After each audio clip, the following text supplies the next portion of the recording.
अरे सुनवर मन के भाई, जागव अब नींद ले, सतनाम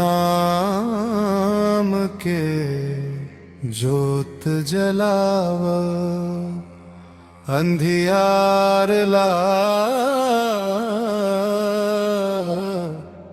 दूर भगावा।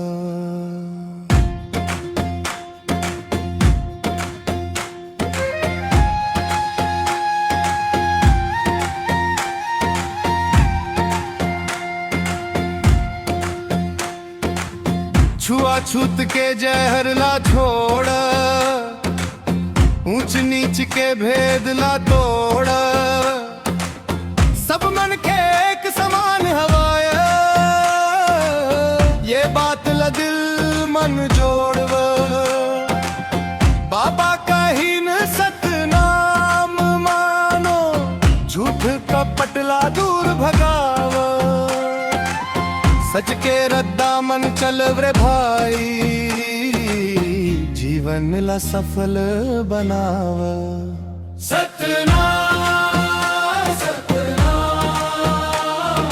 जुगे दाम दाम, बाबा घासीदास के अमर आए नाम, छोड़ बुराई अपना वव सच्चाई, तभी मिल ही सब बोला सच्चा।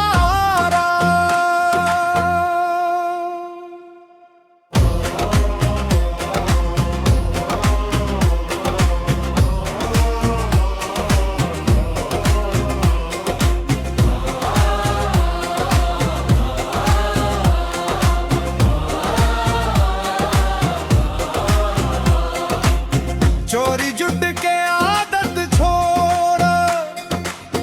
मेहनत के रोटी खाओ, लोभ मोह माया के जंजाल मन, अपन जिंदगी ला मत फंसाव, दूसर के हक ला मत छीन, दया धर्म ला अपनाव, साफ दिल जियव दुनिया मम,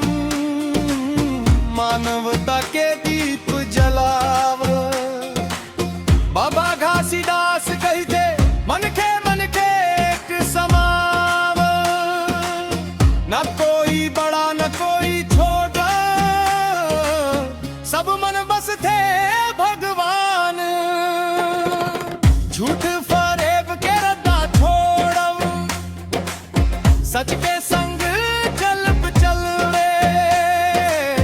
नफरत के आग ला बुझाव, प्रेम के जोत जलव रे, अंधा विश्वास ला दूर भगाव,